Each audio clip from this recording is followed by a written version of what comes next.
E eu queria propor hoje aqui exatamente desacelerar, né? Uma pequena pausa nessa rotina extenuante, seja de trabalho, seja rotina familiar, seja rotina doméstica. São muitas as atribuições que envolvem ser mulher. E eu acredito que temos muito, muito em comum, mas eu ouso dizer que a característica mais marcante, eu acho, que a gente tem em comum é essa carga mental excessiva. É o fato da gente estar sempre com muita coisa na cabeça. É o HD lotado de assuntos diferentes e o celular apitando. Então, é prazo para entregar, reunião com o cliente, tem que fazer o sacolão, tem que marcar o médico do filho. Então, é muito difícil a gente viver o momento presente, só o momento presente, sem antecipar passado, sem eh, ante resgatar o passado, antecipar o futuro. Então, a ideia aqui é a gente dedicar essa horinha para ter uma boa hora de conexão, um bom momento de networking. E eu queria dizer que, para mim, eu gosto de ver o Dia da Mulher sob uma perspectiva sempre de celebração de conquistas. Eu entendo que existe, às vezes, uma tendência de um resgate do passado, de um resgate de suposta dívida, ou talvez um embate entre gêneros e eh, uma bandeira de vitimização. E eu gosto particularmente de levantar outra bandeira, porque eu acho que essa não nos cabe. Porque eu acho que o passado a gente não consegue reescrever, mas a gente consegue construir um futuro completamente diferente, em que a gente é protagonista do nosso destino. Então, eu acredito que, além da gente ter em comum esse HD lotado, a gente também tem em comum a coragem. A mulher não tem amadora no papel de mulher, somos todas muito vitoriosas. Eu acho que a capacidade que a mulher tem de transpor os desafios que se colocam, que são vários, e a gente vai e consegue ultrapassá-los, né? Com leveza, mas ao mesmo tempo com firmeza. Então, a minha proposta é sempre essa, da gente encarar esse dia como um dia de unir esforços, união propositiva de ideias. Eu sou mais, interessada no na união propositiva, na ação, do que no discurso combativo, né. E eu acho que a gente tem mulheres maravilhosas que vão lá e fazem história, fazem muita diferença, e a gente sempre se espelha nelas. Então, eu queria receber aqui mulheres maravilhosas e que encarnam muito bem essa rotina plural que eu falei aqui. E por rotina plural, eu acho que é um certo eufemismo, né, porque na verdade a rotina é exaustiva.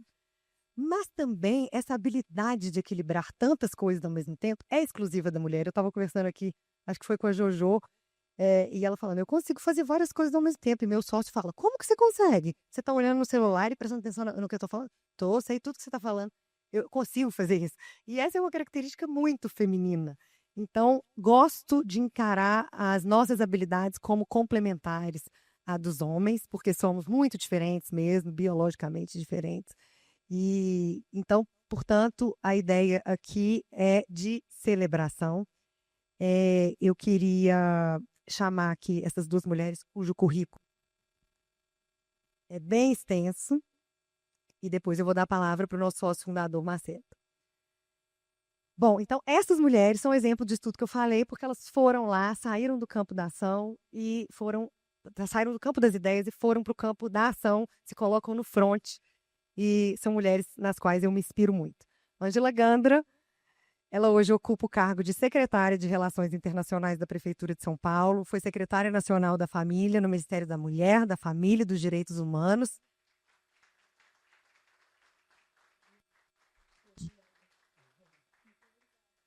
Foi secretária nacional da Família no Ministério da Mulher, da Família e dos Direitos Humanos, no governo Bolsonaro. Foi diretora do Departamento Jurídico Internacional da FAESP. É advogada, professora universitária, pós-doutora em Filosofia do Direito, pesquisadora em Antropologia Filosófica, autora de vários livros. Integra a Academia Paulista de Letras Jurídicas e também a Academia Brasileira de Filosofia. Gente, como se não bastasse tudo isso, ela é filha do enorme, do gigante, do brilhante constitucionalista professor Ives Gandra Martins. Obrigada, Ange. E igualmente brilhante, vou chamar aqui para se juntar a nós a Gabriela Mansur. Doutora Gabriela é advogada, ex-promotora de justiça, especialista em referência em violência contra a mulher, fundadora de diversas iniciativas sociais que atuam em prevenção e combate à violência contra a mulher, como o projeto Tem Saída, que capacita e insere no mercado mulheres vítimas de violência doméstica, e o outro projeto, Tempo de Despertar, que trabalha com a ressocialização de homens que cometeram agressão contra mulheres. Está à frente dos projetos Instituto Políticas de Saia, Projeto Justiceiras, Movimento pela Mulher e Movimento Nacional de Mulheres do Ministério Público. Também é membro do Comitê Nacional Impulsionador He4She da ONU Mulheres. Seja bem-vinda, Gabriela.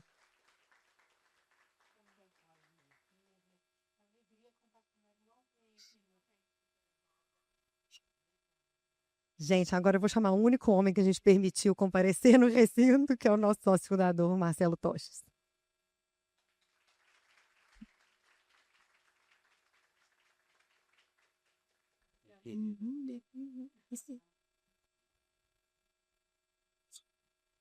Gente, eu vou ficar aqui 5 minutos, né? A casa é de vocês. A casa nunca teve tão bonita, né? Tão florida.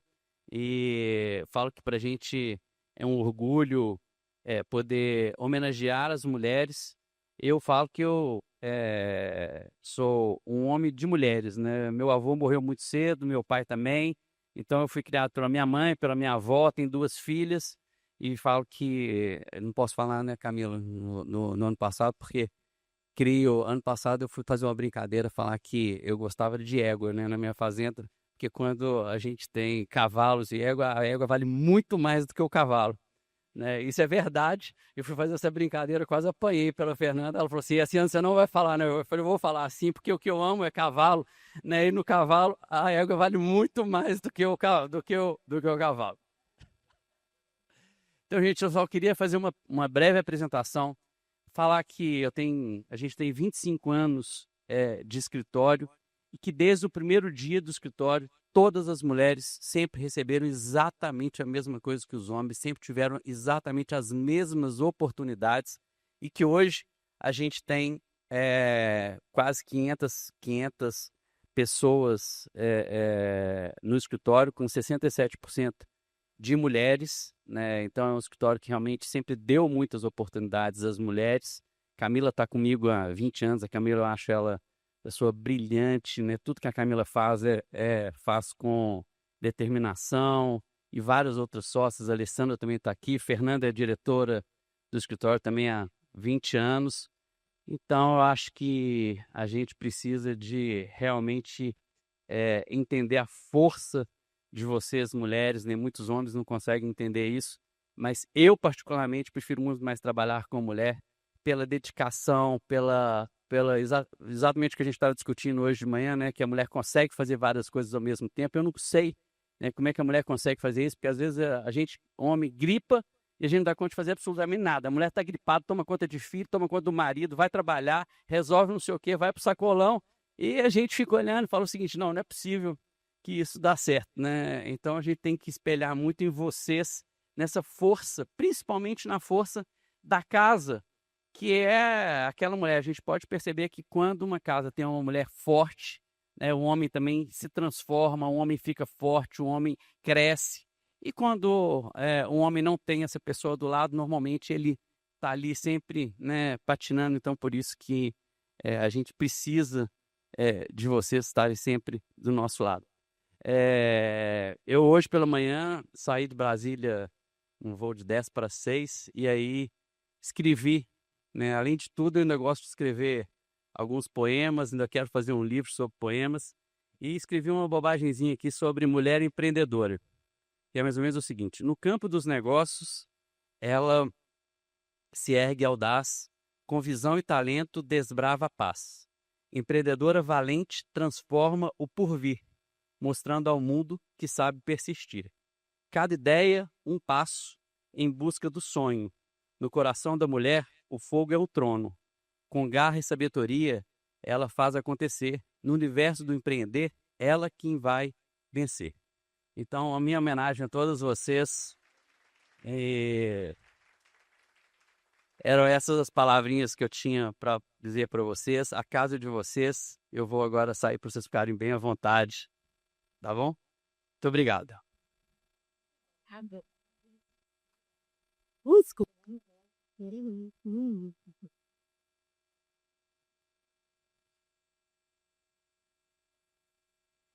Meninas, eu queria começar pelo começo, literal. Eu queria que vocês contassem um pouco da trajetória de vocês. Começar aqui pela Ângela. Queria que você me contasse a sua trajetória profissional. Você vem de uma família muito tradicional no direito, uma família de homens notáveis. E a impressão que eu tenho, a gente já se conhece há um tempinho, a impressão que eu tenho é que você não vem de um ambiente familiar que gera barreiras ao crescimento profissional. O que eu quero dizer é que eu acho que em casa você não aprendeu que o gênero pudesse ser uma barreira. Talvez essa não seja a realidade de todo mundo, e talvez nem seja a sua, é uma dedução minha, já que acho que a sua ascensão foi muito orgânica, é muito suave. Né? Hoje você está na política, já está há muito tempo, né? E que é um ambiente hostil, um ambiente também majoritariamente composto por homens. Então, eu queria que você contasse um pouco dessa estrutura familiar que você teve, que eu vou chegar nesse ponto depois, no final. E da sua história profissional mesmo.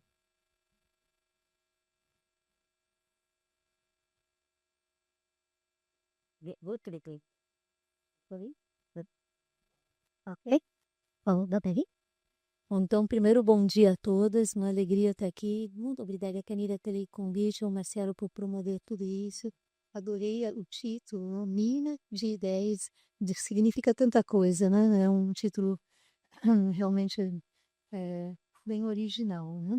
E profundo. Bom, contar um pouquinho, né, da minha trajetória. Eu tive a sorte, não mereço, de nascer na família que eu nasci. Meus pais se casaram na São Francisco, casaram estudando direito no 5º ano da faculdade. Depois meu irmão já nasceu nos bancos da nossa faculdade. Eu fiz Arcadas também, eu também fiz São Francisco. E minha mãe, naquela época, seja, era muito difícil fazer direito naquela época, né? Quando era 58, 59, né? E ela já enfrentou, né, um vestibular, fez direito, e isso já era, então, igualdade de gênero nós já tínhamos em casa, né? Porque ela também era advogada e assim, e teve 6 filhos, né? E uma das coisas assim que eu agradeço muito, né, a meu pai é sempre ter estimulado a gente a ter um projeto profissional. Então ele falava: olha, vocês tiveram condição, o que vocês vão fazer para a sociedade? O que vocês querem ser? Eu estudei 7 línguas, pequena já, lia, mas não assistia novela. Meu pai falava: não, leia, leia. Com 14 anos já tinha lido toda a literatura russa, imaginei, o Tolstói, Dostoiévski, e discutia isso, porque meu pai falava: olha, a cultura é muito importante. A tua educação é o que vai te edificar depois para o seu projeto profissional. E até hoje, eu estudo todo dia. Meu pai está com 90 anos, estuda todo dia. Né? E então a educação nossa foi muito projetada para fazer algo pela sociedade. E isso era um estímulo até para mim, porque eu lembro quando eu era pequena, eu contei isso num programa com o Jô Soares, né? Que ele me levava a favelas, né? Quando a gente ganhava chocolate na Páscoa, levava na favela, esperava a gente dar os chocolates. Daí a gente voltava para casa, tinha mais chocolates, mas ele falava: olha, tu podia ter nascido numa favela. O que tu vai fazer pela sociedade? Eu tinha 6 anos, eu ficava vendo uma criancinha, a gente no Galaxy, e a criancinha lá vendendo isso biscoito de polvilho na praia. Eu ficava assim: meu Deus, o que eu vou fazer pela sociedade, né? Então eu já nasci, primeiro, com uma educação, né? E segundo, né, com um desejo de um projeto profissional, que eu achava que ia ser a diplomacia. Então, eu estudei essas 7 línguas, ia fazer diplomacia, né? E daí, de fato, quando no 2º ano do direito, eu achei: não, precisa de justiça social, então eu vou fazer direito até o final. Naquela época, o Itamaraty era muito difícil, assim, era muito difícil a mulher conseguir um posto. A gente ia para a África mesmo, a gente ia para o fim do mundo, nunca crescia. Não sei se vocês viram, eu estou fazendo um parênteses, na Folha de São Paulo, no domingo, saiu uma reportagem sobre as cônsules, né? todas as cônsules que hoje estão aqui em São Paulo, de fato, conseguiram na luta a sua projeção profissional, né? E eu achei que naquele momento do Brasil eu não conseguiria, então continuei fazendo o direito, né? Depois fui para a vida acadêmica, porque eu achava que ia mudar a sociedade na vida acadêmica. Eu pensava, bom, eu dava ética, dava antropologia filosófica. Eu pensava, aqui pode ter um juiz da Suprema Corte no futuro, então tem que ensinar esse cara a um dia fazer alguma coisa pelo Brasil, né? E depois, já indo para Harvard, né, para os Estados Unidos, não, eu vou fazer uma coisa rapidinha, assim, que é muito interessante. Eu fui pela filosofia do direito. Na filosofia do direito tinha muito pouca mulher. Hoje tem um pouquinho mais, mas não tinha, né? E eu lembro, num congresso aqui na América Latina, só tinha eu de mulher, sempre havia eu só de mulher. Daí um cara falou assim na mesa para todo mundo, assim, mas como que tu chegou aqui, né? Assim, porque a mulher não chega nessa altura de pensamento. Eu falei, não, eu não tô acreditando no que eu estou escutando, né? Assim, porque realmente no mundo jurídico, Gabriela, a gente sabe, né? Ou vocês que são advogados sabem. Eu vi agora até que o próprio o Marcelo colocou aqui, que nós tenhamos espaço. Eu peço que a gente tenha voz, porque a gente tem espaço até hoje politicamente correto, né? Vê uma mesa, tem uma mulher lá, né, no ambiente jurídico. Tá, tá bom. Tá? Então, às vezes na mesa tu vê uma mulher, vários homens, quando ela abre a boca ela é calada. A gente não tem muita voz também no ambiente das ideias, assim por diante. Então, eu na filosofia do direito eu fui trabalhando e isso me levou a Harvard, né? Eu fui para Harvard, daí eu comecei a ver assim como lá eu fiquei assim abobada de ver como existia a igualdade, que havia uma projeção da mulher muito forte, né? E eu comecei a trabalhar assim pensando como que nós vamos fazer isso, né, de fato, no Brasil? Mas eu já nem pensava voltar para o Brasil. Daí, de repente, vim para o governo, me chamaram. Eu vim para ser sócia do meu pai, que fiz um voo com ele, achei que eu devia voltar, deixei a vida acadêmica lá. Mas quando eu voltei para cá, eu vi que o meu país precisava muito, né? Assim, não tinha Estado Democrático de Direito, não tinha Euroval, não tinha respeito, não tinha, sei lá, os valores humanos eram super banalizados. Daí por acaso, nessa vinda, o Bolsonaro me chamou para ser secretária nacional da família, né? Eu falei, poxa, é uma pauta, nunca tinha havido, uma secretaria da família, nem se sabia o que eram políticas públicas familiares. Depois que eu pude descobrir que a política pública familiar, de fato, é o fortalecimento de vínculos familiares e a corresponsabilidade no lar, né, para que homem e mulher possam juntos, né, ser co-educadores, cuidadores, assim por diante. E daí eu já fiquei nessa área, né, e comecei a trabalhar pela projeção da mulher. E, assim, uma pauta mais compositiva, não opositiva, assim, foi daí. Depois, quando acabou o governo, uma pena, né? Assim que perdemos as eleições, tudo. Daí eu falei, eu vou voltar para a iniciativa privada, né? Voltei para o meu escritório, fui para a FAESP. E depois, agora, daí o Ricardo me chamou para ser secretária de Relações Internacionais, né? E agora eu estou levando essa pauta, né? Dessa forma com que falou a Camila aqui, né? De forma compositiva, não opositiva. Eu acho que é uma riqueza da natureza, homens e mulheres, né? Só que ainda é preciso uma formação antropológica para a gente mudar essa realidade. Uma formação mesmo de base. Estava conversando aqui com pessoas que também estão envolvidas em projetos de educação nesse sentido, mas a gente quer fazer isso no plano mundial, né? Então, estou unindo as cônsules, nós queremos realmente projetar essa pauta num nível internacional maior. Eu fico apaixonada, assim, porque eu acho que, como o Marcelo falou, Camila falou também nessa parte compositiva, mas o Marcelo falou uma coisa que é, assim, a realidade mais plena, só que às vezes a gente fecha os olhos para ela, ou não acredita que é assim. Quando a mulher colapsa, a sociedade inteira vai abaixo. Eu vou falar a última coisa, né? Antropologicamente, eu estudei uma coisa, antropologia maravilhosa, antropologia filosófica, jurídica, não é a antropologia estrutural e cultural, o que é o ser humano, o que é o homem, o que é a mulher, que é onde a gente aprofunda, né, na natureza humana para poder ver o que é devido à mulher, ao homem, à sociedade e assim por diante, né? E a mulher, quando a gente estuda a mulher, a gente vê, a mulher ela tem um destino antropológico de ser mãe. Não, o que quer dizer isso? Não é biológico. Eu posso não ser mãe, eu não sou mãe, por exemplo, né? Mas eu me sinto mãe da humanidade. A mulher tem uma vocação de amor. Ela tem uma missão de servir onde ela estiver. Ela, na casa dela, e não é servir, tipo, serviço. Não, o servir é reinar para a mulher. É um jeito de estar sempre se doando. A mulher tem necessidade de se doar de verdade e tem uma vocação de amor.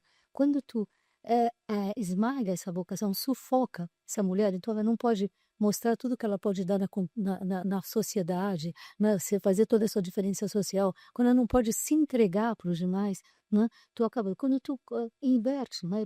Faz ela ficar egoísta, faz ela ficar individualista, faz ela ficar lutando opositivamente, em vez de compor a sociedade, é a frustração geral. E o homem, como o próprio Marcelo falou, ele vai sofrer, porque ele tinha que ser despertado para a generosidade pela mulher.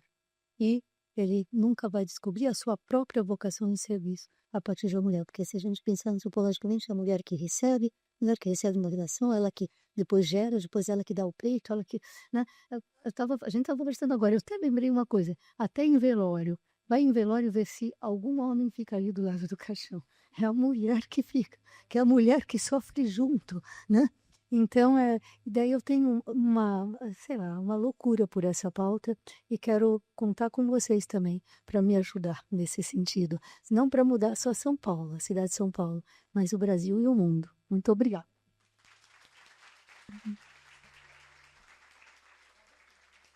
Muito lindo. Essa abordagem é bonita mesmo. Quando você fala que a defesa na verdade, a defesa da mulher, ela vai desembocar necessariamente na defesa da família, porque a mulher ela é o pilar dessa família, ainda que ela não seja mãe. Porque essa mulher geralmente é a que vai cuidar do pai doente, é a que vai cuidar do sobrinho, é a que vai agregar a família, e isso é natural, é uma essência feminina. Eu acho que isso a gente não pode abrir mão disso. E só que, de fato, é muito difícil conseguir conciliar com tranquilidade e não ser cansativa essa realidade, né? Da gente sentir que a gente é o pilar e que se a gente não está atenta a tudo, as coisas vão desmoronando, né? E por isso a gente vira, às vezes, muito centralizador, isso é ruim, né? Então, aí eu acho que casa muito com o trabalho da Gabriela, porque quando eu disse que nós mulheres temos um elo forte entre nós em comum, que é a coragem, porque você é uma mulher corajosa, que se coloca no fronte, que lá atrás estava defendendo o direito da mulher, quando nem existia uma lei especializada nisso. E a coragem não é a ausência de medo, né, Gabriela? A coragem, ela é o ímpeto de agir com medo. O medo não nos paralisa. E aí é que eu acho que acontece a mágica, quando a gente sai do campo da ideia e vai para as políticas afirmativas, que é muito o seu trabalho, né? Então, eu queria te perguntar, você também vem de uma família de juristas notáveis, né? Tem grandes advogados na sua família, de carreira sólida, e eu queria conhecer um pouco também da sua estrutura familiar e a mesma pergunta que eu fiz para a Ângela, o que te levou a ser representante da família em âmbito nacional? Eu faço a você. O que te levou a se tornar essa mulher tão necessária que é a defensora dos direitos das mulheres? Foi um ambiente familiar ou foi o ambiente profissional que você encontrou? A liberdade. Tem que ligar, eu acho. Deu? A liberdade, Camila. Inicialmente, eu quero cumprimentar todas as pessoas aqui presentes, todas as mulheres. Também tem alguns homens aqui que estão participando da filmagem. É bom também para eles escutarem esse discurso, não só filmar. E acho que o Marcelo Tostes também deveria estar presente aqui. Chamam a tela, gente.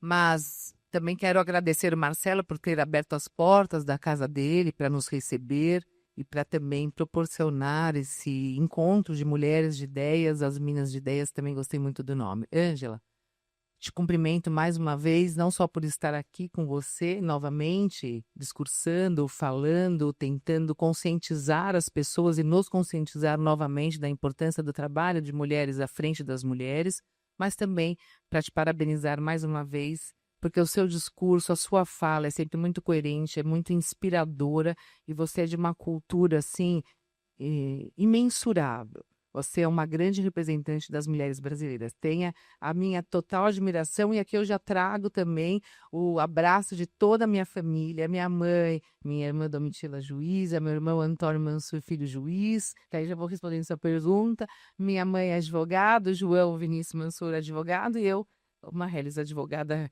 novata. Sou novata na advocacia. E modesta. Camila, também agradeço o convite. Muito obrigada por essa oportunidade. Parabéns por estar à frente de ideias tão inovadoras. Eu falei novata porque eu fui receber minha carteirinha da ordem, depois... Não, pode falar carteirinha. Fui receber minha carteira da ordem depois de 20 anos como promotora e o presidente que foi me entregar, ele falou, agora nós vamos receber a carteira da nova. Ele olhou para mim, mais ou menos nova, advogada da OAB. Eu falei, muito obrigada. Ele falou, não, novata. Então, já começo daí. Eu venho, sim, de uma família de juristas, mas que não... Eu não nasci nessa família de juristas já. Nós somos nos formando ao longo do tempo. E a minha inspiração, Camila, a sua resposta é uma só, é a liberdade da mulher. Porque eu percebi o quanto é importante a mulher ter a sua liberdade, a sua independência financeira. Eu venho de família árabe, família tradicional, o que é engraçado. Meu pai sempre incentivou as filhas a trabalharem, as filhas a terem a independência delas, mas é engraçado que as mulheres deles não são tratadas dessa forma. E eu vi minha mãe estudando escondido para fazer faculdade, passar na faculdade já com 4 filhos, com 25 anos, não tinha dinheiro para pagar a faculdade, então nós 4 filhos nos unimos para pagar a faculdade dela. Então a gente pegava o dinheirinho do lanche, a caixa 2, o que sobrava do açougue, do supermercado. Naquela época era, né? Esse salário do sacolão aqui, antes era o açougue, o supermercado, a feira. Aí que sobrava, a gente pegava para ela pagar a faculdade dela. E assim ela estudou durante 5 anos para se formar como advogada. Então comecei a ver as dificuldades da mulher até para poder estudar. Que liberdade é essa de uma mulher que não pode estudar e realizar o seu sonho? E eu digo mais, não é só um sonho, é o talento da mulher. Porque todas nós temos um talento. Não é um talento só profissional, é um talento para cozinhar bem, é um talento para cuidar bem dos filhos, é um talento para administrar a casa. Eu estava na Bahia agora, daqui eu não sou dessa cor, tá? E eu vi o talento, por exemplo, Flávia, e aí eu cumprimento uma grande amiga minha, que é você, Flávia, que está aqui na minha frente, esteve presente na minha vida nos piores e nos grandes e melhores momentos, são muito melhores do que os piores. E eu estava lá e eu vi a moça que estava organizando a casa, o talento que ela organizava. Eu fiquei admirada, encantada com ela.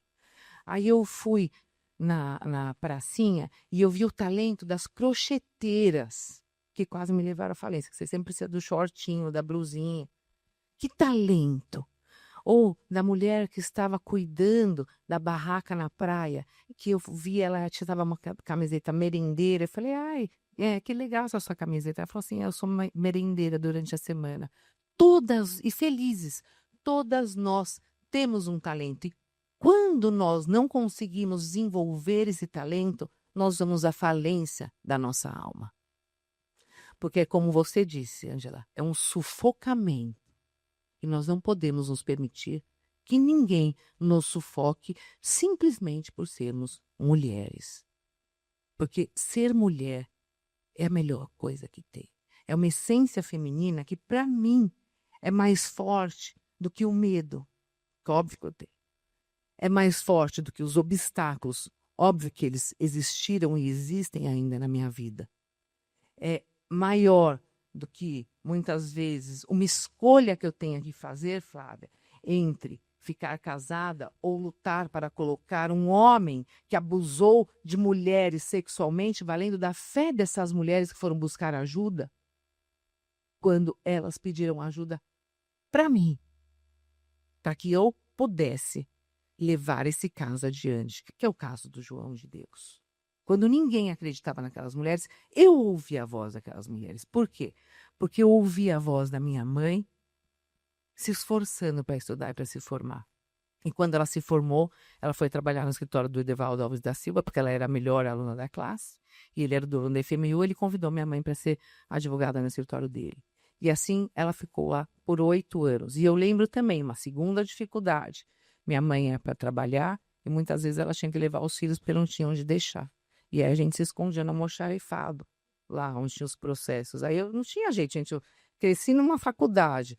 Depois eu ficava lá no escritório vendo o processo. E aí meu pai já era juiz de direito e a gente ia para o Fórum João Mendes esperar ele sair do fórum. Então eu não tinha outro ambiente ou outra escolha. Tanto é que os 4 filhos fizeram direito.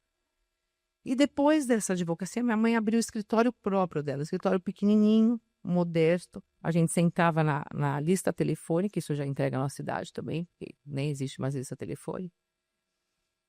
E lá eu vi o quê? Minha mãe, como advogada de família, que as mulheres que sofriam violência não sabiam o que era violência e ninguém ouvia a voz dessas mulheres. E aquilo me impressionou. Eu já tinha o quê? 13, 14 anos, e eu ia para o escritório e ficava lá. Com 15 anos, eu pedi o quê para minha mãe? Uma gravata. Não pedi uma festa de 15 anos, que eu falei, eu quero trabalhar. Porque eu quero ser igual ao meu pai. Não quero casar com um homem que nem meu pai, quero ser igual ao meu pai, porque era uma referência de que era uma pessoa que estava lutando, que estava administrando tudo, mas olha que engraçado, a minha referência era minha mãe direta, mas eu queria ser igual ao meu pai. Mas ela que me dava força e o exemplo. Então é algo que muitas vezes está embutido em nós, mulheres. Isso já se transformou. E aí eu comecei a perceber que essas mulheres não tinham voz, não tinha justiça e não existia uma lei protetora dessas mulheres. E eu falei, eu quero ser promotora de justiça. E eu passei a me dedicar, casei, tive filho. Quando todo mundo falava que eu não ia passar no concurso, que não era uma profissão para mim, que eu já era casada, que eu já tinha cuidado dos meus filhos, eu fiquei por 4 anos estudando 14 horas e passei em segundo lugar no Ministério Público do Estado de São Paulo. E a partir daí eu falei, agora é a pauta de defesa dos direitos das mulheres. E aí vem o próximo obstáculo, a dificuldade não só para você conseguir emplacar essa pauta nas instituições, hoje está muito melhor, mas há 15, 20 anos atrás, isso era vergonha. Ninguém podia falar de violência contra a mulher. Ninguém podia falar em desigualdade nas instituições. E eu olhava o site do Ministério Público, eu só via homem de terno e gravata. Eu falei, onde eu estou? Onde estão as minhas colegas? Onde está a representatividade feminina nesses cargos de liderança? Óbvio que a gente entra praticamente igualdade. São 53% homens, 47% de mulheres que ingressam nesses concursos. Mas as mulheres não chegavam aos cargos de liderança. Sequer elas tinham uma representatividade num site. E aí eu comecei a lutar por isso. Por varas e promotorias especializadas para atender as mulheres, para que nós não ficássemos na vala comum, que os crimes contra as mulheres eram considerados crimes de menor potencial ofensivo, e também lutar pela igualdade nas instituições públicas, formando grupos como esses daqui, formando pautas para levar às autoridades que eram, na sua maioria, homens, e tentando modificar essa realidade das mulheres brasileiras. E depois desse tempo nós conquistamos algumas coisas em conjunto também com várias outras mulheres que fizeram parte dessa luta. E hoje nós temos várias leis de proteção às mulheres, não só a Lei Maria da Penha, mas nós temos a lei do feminicídio que completa 10 anos agora em março e que é um marco importante legislativo para as mulheres, para que nós tenhamos um valor a mais. Vejam, Os crimes contra as mulheres eram considerados de menor potencial ofensivo e os crimes de morte violenta de mulheres eram considerados homicídios simples e muitas vezes privilegiado, onde o homem que era julgado, eu fui promotora do júri por 15 anos, saía pela porta da frente do tribunal do júri, mesmo condenado por ter matado uma mulher violentamente. E isso nós não podemos admitir e não admitimos e fomos à luta para mudar a legislação de proteção às mulheres. Nós temos a lei de importunação sexual, nós temos a lei de stalking, nós temos a lei de violência psicológica contra as mulheres, que são os grandes marcos legislativos dos quais eu participei na criação, na publicação da lei e agora na implementação dessas leis perante a sociedade. E só para terminar, eu saí do Ministério Público para me lançar numa candidatura a deputada federal, que era um grande desafio, não era um sonho, foi um objetivo posto para que eu pudesse mudar as leis, porque eu estava me sentindo com um discurso um pouco falho. Porque se nós temos a melhor legislação do mundo, a terceira melhor legislação do mundo em termos de proteção às mulheres, nós ainda somos o quinto país do mundo com maior índice de violência contra a mulher. A cada 15 segundos no Brasil, uma mulher sofre algum tipo de violência. E isso me trouxe um inconformismo. E eu pensei, eu vou abrir mão da minha carreira sólida, da minha carreira consolidada, dos poderes de uma promotora de justiça, do poder de usar porte de armas de fogo, da minha aposentadoria, se bem que faltava bastante tempo aí, e vou me lançar a candidata. Não foi uma empreitada fácil, Flávia, você sabe disso. Até porque eu achei que eu ia ter o apoio das mulheres. Isso é outra coisa que nós precisamos avançar. E eu não tive a votação esperada. E não teve problema, porque no dia seguinte eu arregacei as mangas. Eu fui à luta com o que eu tinha. O meu humilde conhecimento jurídico e com o apoio da minha... É realmente muito admirável a sua trajetória. Eu quero te parabenizar pela iniciativa de se lançar na política, porque eu acho que a gente precisa muito de ocupar esse espaço. Que bom que há mulheres que tomam essa iniciativa, assim como você. Eu tenho certeza que é um caminho que vai ser exitoso. Concordo que não é fácil, mas eu gostaria que você não desistisse, porque eu acredito... Eu acho que precisamos ter opções de voto e certamente o voto em mulher, para mim, é uma prioridade por tudo que falamos, né? Critérios meritocráticos mesmo. Nesse ponto, eu acho que a mulher realmente ela tem uma capacidade de ir além, uma capacidade de enxergar o outro muito grande. E você falou muito bem sobre o arcabouço legislativo, que me parece suficiente. Mas talvez a prioridade para combater essa violência sejam as políticas afirmativas, que é onde você se coloca muito bem. E porque punir o agressor, me parece que nem sempre é a solução, né? Se a gente não oferecer educação para propiciar a essas mulheres condições de terem a sua liberdade, a sua autonomia, isso passa pela necessidade de creches, de acolhimento dessas mulheres, para elas se desenvolverem. Eu acho que isso você fez muito com seus institutos. Mas, infelizmente, é um pouco frustrante que, ainda que tenhamos uma boa legislação, a gente não tenha redução dos índices de violência, né?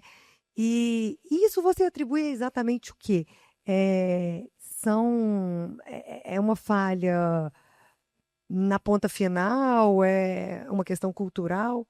Por que a gente não consegue reduzir os índices de violência se a gente tem legislação para isso? E se essa legislação, principalmente, ela está sendo cumprida, certo? Ou eu estou enganada sobre isso também?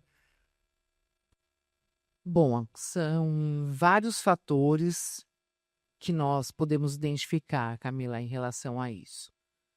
E aqui eu sou obrigada a fazer algumas críticas, porque nós não temos, com todo respeito, Ângela, eu adoro o prefeito, gosto muito do governador, respeito o presidente, independentemente da nossa ideologia política, o que foi demonstrado aqui pela Ângela hoje, que tem ideias avançadas e tem uma ideologia política conservadora.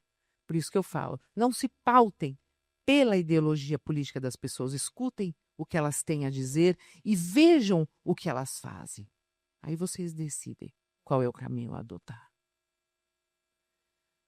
Mas nós não temos a pauta da mulher como prioridade. Não é prioridade no investimento de políticas públicas, no investimento de dinheiro, de verba, de financiamento. Nós não temos isso. Sempre a pauta da mulher é colocada em segundo plano. E aqui eu tenho alguns exemplos para dar que eu vou deixar para uma segunda conversa. Mas esse é o principal ponto. Falta investimento. Por exemplo, nós temos uma lei muito rígida de combate à violência contra a mulher, que prevê delegacias especializadas 24 horas. Mas muitas vezes essas delegacias não têm estrutura para atender a mulher que está lá. Muitas vezes essa delegacia não tem delegados que são especializados no combate à violência contra a mulher. E isso se repete tanto no Poder Judiciário, onde nós muitas vezes não temos juízes comprometidos com a pauta da violência contra a mulher, e muitas vezes no Ministério Público, que nós também não temos promotores comprometidos com a pauta da violência contra a mulher. E isso faz com que a lei não seja aplicada da forma que deveria e deve ser aplicada. As mulheres se desmotivam, e aqui eu não estou falando de classe social, estou falando de todas nós mulheres, porque eu atendo duas classes de mulheres. Eu atendo mulheres no Projeto Justiceiras, que é um trabalho que a gente faz pro bono, e eu já atendi mais de 18 mil vítimas de violência. E nós temos o escritório, onde a gente cobra honorários, e nós vemos que essas mulheres sofrem as mesmas coisas do que as mulheres do Projeto Justiceiras. Então, é uma cultura de prestação jurisdicional que não está condizente com a Lei Maria da Penha e com a realidade da violência contra a mulher no Brasil. Por isso que o CNJ criou o julgamento com perspectiva de gênero. Mas o que é o julgamento com perspectiva de gênero, se ele não é aplicado? Qual é a punição para uma autoridade que não aplica o protocolo de gênero? E aqui eu tenho alguns exemplos para dar dos processos em que eu atuei enquanto promotora de justiça, em que eu atuo enquanto advogada. Em que, quando há uma defesa da outra parte, existe uma desqualificação da mulher e ninguém fala nada. Então, eu acredito que falta investimento financeiro público com prioridade, falta o comprometimento do Poder Judiciário, do Ministério Público, das Secretarias de Segurança Pública com a pauta do combate à violência contra a mulher. Eu não estou generalizando, porque existem muitas pessoas comprometidas, mas, de uma forma geral, a sensação é de injustiça e de impunidade. Ou vocês acham que é de justiça? Então, essas são as duas questões. Penas mais rígidas, cumprimento de pena sem benefícios para o agressor que comete crime de estupro, feminicídio. Não existe saidinha para quem comete feminicídio, não existe visita íntima para quem comete estupro de vulnerável. Isso é um absurdo, isso é um total descompasso e uma distorção de valores constitucionais. Isso não é um Estado democrático de direito, Ângela. Isso não devia ser nem conversado, imagina, né? A gente tem que pedir. Realmente temos muito a avançar nesse sentido mesmo. Ângela, eu gosto de destacar muito a importância, como a gente já falou, do papel da mulher, como ele é fundamental na criação e na manutenção de lares, na criação de filhos. E como pouco se fala de que isso tem relação direta com o número, por exemplo, de menores infratores, né? Então, como que um núcleo familiar estruturado, ele desenvolve valores morais sólidos e isso impacta na redução da criminalidade. A maioria dos criminosos, se você estudar o histórico familiar, eles vêm de um lar onde não há uma base sólida de valores. E de afeto também, né? É uma falta que existe. Agora, complementando o que a gente falou, né, que a criminalidade ela não se resolve só com leis, eu também acho que ela não se resolve só com medidas repressivas. Então a gente tem que trabalhar na construção também. E esse trabalho é maravilhoso, né? A gente trabalhar na estruturação dos lares, principalmente em periferias.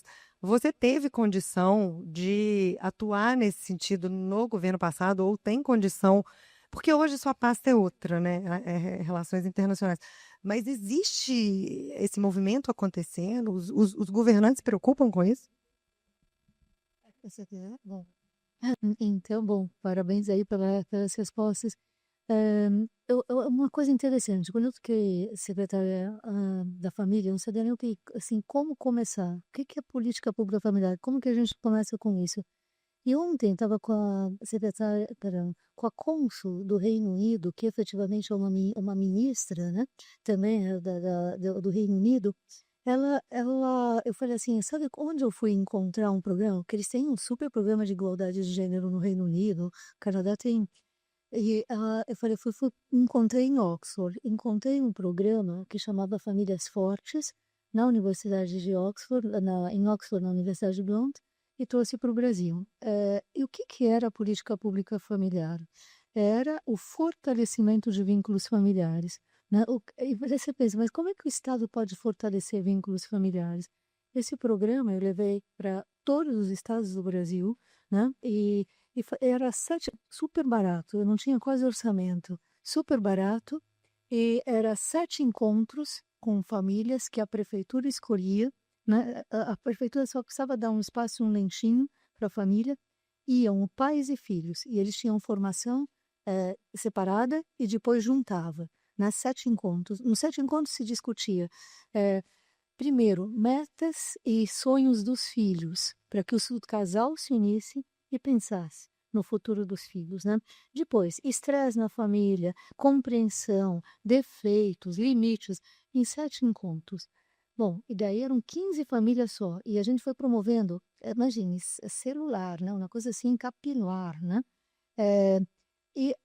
Na formatura, a gente via os primeiros abraços entre as famílias, os primeiros, assim, um gurizinho falava, olha, eu apanhava todos os dias, depois eu comecei a apanhar 3 vezes por semana, agora eu não apanho. Assim, porque tu começava a fazer, as criancinhas faziam o desenho do que era o sonho deles e o pai tinha que adivinhar. Nenhum pai adivinhava, né? Não sabia qual que era o sonho do filho. E daí às vezes falava, não, mas ele não vai poder ser advogado, olha onde a gente nasceu. Não, ele tem que ser advogado, vamos lá, vamos lutar. Então, aquilo foi mudando capilarmente a cada município. Eu sou super municipalista e acredito muito que as coisas acontecem no município. Agora, é um programa que o Estado, primeiro, tem que estar disposto a fazer, porque é como educação. Por que a gente não investe em educação? Porque a infraestrutura eu invisto e vejo a ponte feita. A educação demora, mas a família é uma escola de cidadania, a família é uma escola de amor. Sabe que esse programa, aplicado em 26 países, sabe o que ele conseguiu? De verdade. E no Brasil, nossos índices levaram a doutorados hoje na universidade sobre os índices que a gente obteve, ainda que a mídia me fale, né? Esse programinha de famílias fortes conseguiu acabar, erradicar de certa forma, né?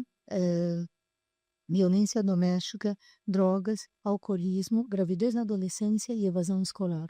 Porque os pais focaram, né, nos filhos e por quê? Foi se fomentando a compreensão. Né? Você fala, o Estado pode ensinar a amar? O Estado não pode ensinar a amar, mas ele pode dar as condições para que os seres humanos se amem. Se eu falo que a família é a base da sociedade e eu fico botando telhado em vez de colocar o alicerce, como é que eu vou ter uma sociedade? Eu falo, eu invisto em comunidade terapêutica, eu invisto em casa da mulher brasileira, eu invisto porque está cheio de estuprador, está cheio de drogado, mas como é que eu consigo evitar a droga?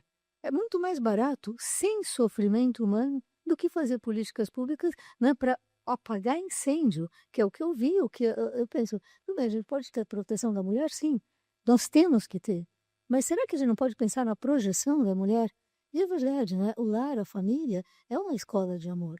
Né? E eu penso, uma criança, o ser humano, eu penso a mim, eu mesmo, né? Ou seja, eu cresci segura, eu tenho uma autoconfiança, mas por quê? porque eu fui amada, porque eu fui respeitada no meu lar, porque eu fui educada, né? Agora, será que eu não posso dar essas condições humanas para as pessoas, para que elas possam crescer seguras?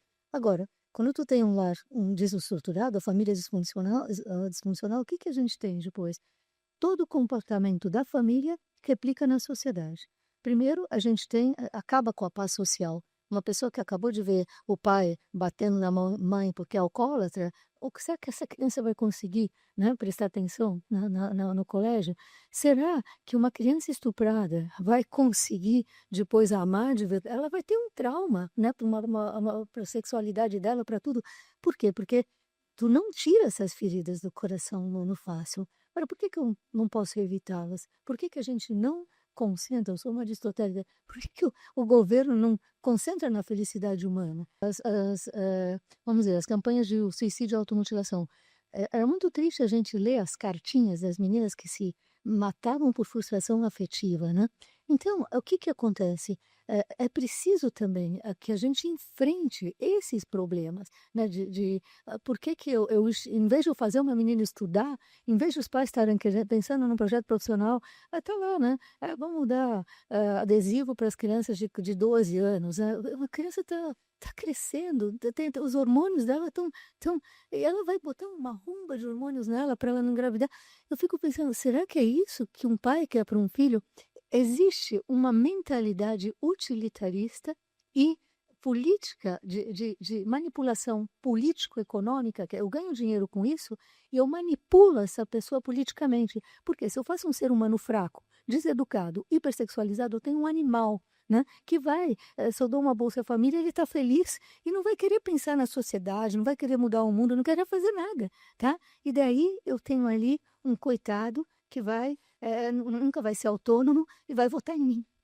Pior que é assim, né? Então eu acho que existe uma estrutura que precisa ser, de fato, enfrentada junto com a legislação, mundo jurídico, legislativo. Por isso eu te parabenizo de ter se candidatado. Eu nunca tive essa coragem, tá? Ainda sinto até covarde. E eu convido vocês, mulheres, que tenham vocação política, não tenham medo. Não tenham medo de enfrentar. É duro, mas se a gente não estiver lá, alguém vai estar. E alguém vai estar se corrompendo ou corrompendo, né? Mas eu digo isso, assim, o amor, eu acho, né? A hipersexualização, nessa pegada a gente pode não ter amor. E eu penso que nós temos que até, né, em termos de política pública, pensar em dar as condições para uma família se amar. E que uma criança até entenda, e a gente pôs esse programa na família, na escola, que era os pais e os filhos acompanharem o despertar sexual das crianças, né, para que ela soubesse também qual é o impacto na relação sexual, o que é o amor na vida das pessoas, né, porque a gente não é animalzinho, né? Então, o que é aquele coraçãozinho humano que vai depois ter um impacto, Então, tudo isso é preciso enfrentar com formação, com educação e com amor ao ser humano, porque política também é amar o bem comum, é amar cada cidadão.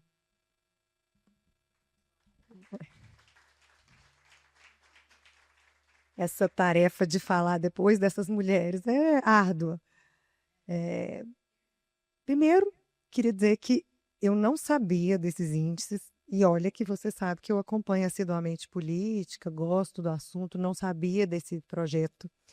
E eu acho que isso todo mundo imagina, não precisa conhecer os índices nem nada para imaginar que uma criança, um menino que foi abusado, ele tem uma tendência a repetir esse padrão na sua família amanhã.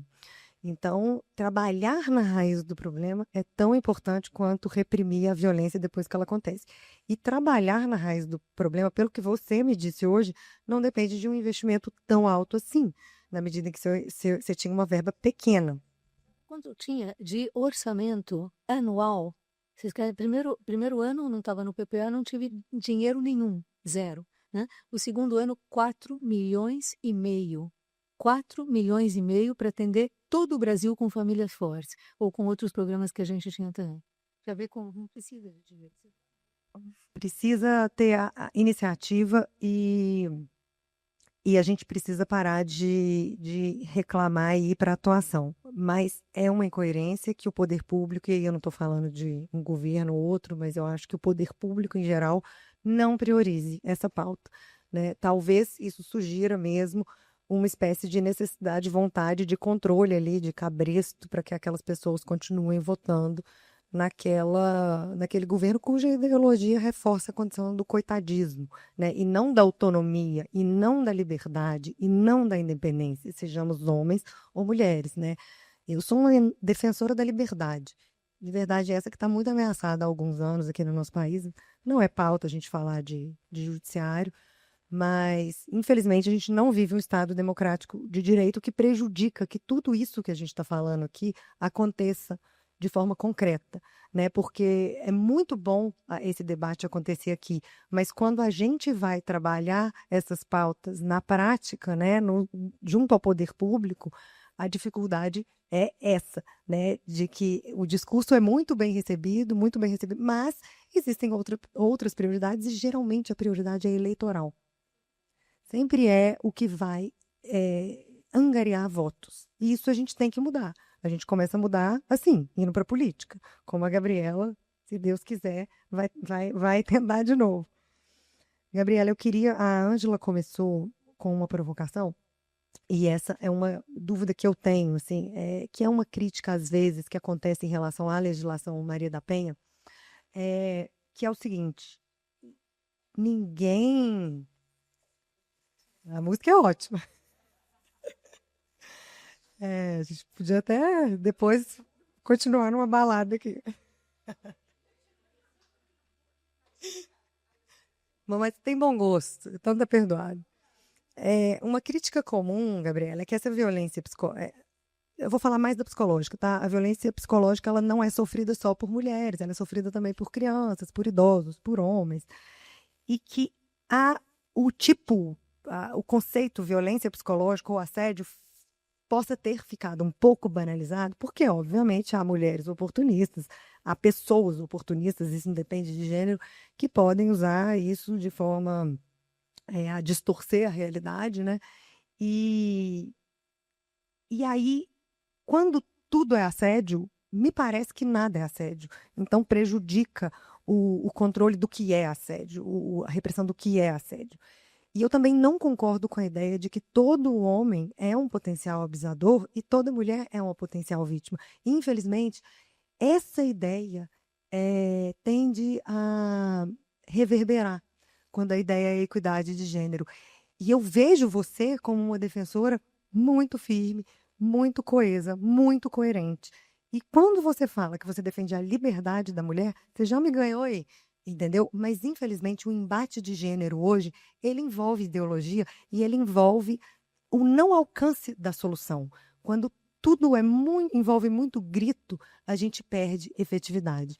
Então, como resolver também este problema, que me parece mais midiático, de que tudo é assédio? E eu não acredito que seja, né? Então, vamos exemplificar aqui para essa geração, que eu acho que é parecida com a minha geração aqui, a maioria. O não é não. O não é não, às vezes gera uma preguiça do debate. Porque na nossa época o não talvez fosse um sim, porque a gente não ia querer namorar um cara de primeira, e o não pode ser um sim, pode ser um talvez. Então, por que a gente não trata esse tema com a seriedade que ele tem, ao invés de levar isso para a mídia de uma forma muito amplificada, sabe assim? Não é não. Nem sempre o não é não, entendeu?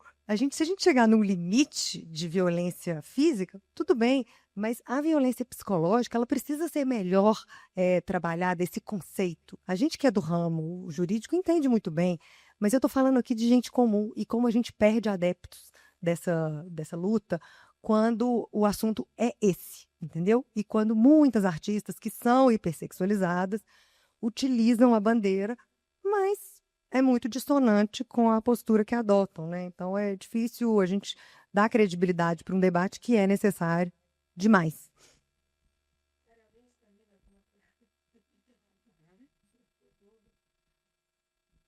respeito a opinião de vocês em vários aspectos que foi colocado aqui. Algumas eu não concordo. E a minha justificativa é porque diariamente eu vejo casos muito graves de violência contra a mulher, independentemente da ideologia política, independentemente da roupa, da hipersexualização, da estrutura familiar ou de qualquer outra coisa. Vejo muitas mulheres e crianças estupradas que não usam roupas sexualizantes ou provocantes. Vejo mulheres de todas as idades que são vítimas de abuso sexual. E nós não podemos deixar de comentar que a violência contra a mulher não começou depois da Anitta. Ela já vem de muito tempo. A mulher sofre violência desde sempre. Porém, agora nós tivemos, de uns 20 anos para cá, uma conscientização do que é violência contra a mulher. Então, eu entendo, obviamente, Angela, tudo que você disse, mas esse discurso, para quem não entende essa questão antropológica, estrutural, parece que a culpa da violência é da mulher. E a culpa da violência não é da mulher.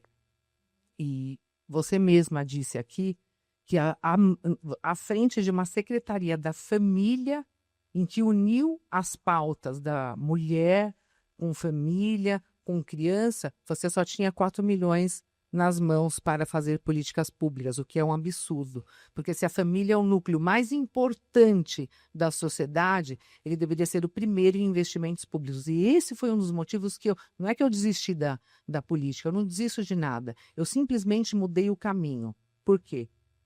Eu, com uma simples advocacia e com um instituto que tem 5 projetos que, no meu entendimento, são básicos para mudar a realidade da sociedade brasileira, eu consigo fazer mais pelas minhas próprias pernas, com o apoio da iniciativa privada, do que se eu estivesse sentada numa cadeira, num órgão público que não quer ouvir a minha voz. Eu respeito a sua opinião, eu respeito muito você, mas nesse ponto eu discordo um pouco. A questão da violência contra a mulher ela é estrutural e estruturante. Ela não é de agora. O funk pode ser ruim, sim. Ele pode ser ruim, mas ele não é o culpado pela violência contra a mulher. Inclusive, as alunas de escolas de nível altíssimo estão frequentando os bailes funks. Isso não é uma questão social de estruturas de níveis, ou de cantoras, são questões estruturais e estruturantes, porque os próprios homens também colocam as mulheres nessas situações. Então, muitas vezes a mulher pode não usar uma roupa que seja provocativa, mas a outra que não colocou sofre uma violência sexual. Só queria fazer essa colocação porque eu, enquanto especialista em direitos das mulheres, sendo convidada para uma pauta como essa e não defendendo essa posição, não me sentiria confortável em não colocar meu ponto de vista. Eu peço desculpa se eu fui indelicada ou de alguma forma De jeito nenhum. não foi posto, mas eu quero ser verdadeira com as minhas convicções e com meus pensamentos.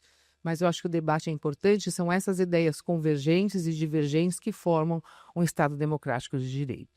Com todo o respeito ao professor Iris Gana também. Esses 5 projetos, só para colocar aqui, esses 5 projetos do Instituto, um é o atendimento às mulheres vítimas de violência de forma online, desburocratizada, fácil e rápido. O segundo é a inserção das mulheres no mercado de trabalho, oportunidade para as mulheres trabalharem para sair da dependência financeira, que muitas delas, independentemente da classe social, não saem de relacionamentos abusivos, de violência, por conta dessa dependência financeira. O terceiro projeto é os grupos reflexivos de homens.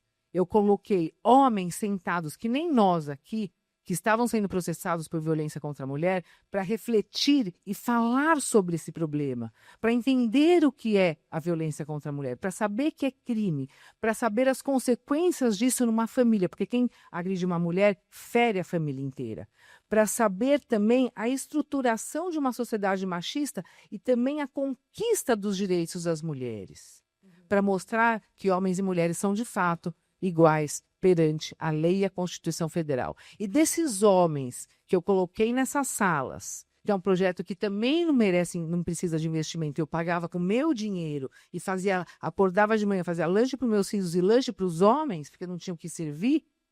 Eu consegui diminuir a violência contra a mulher de 68% para quanto vocês acham? 2%.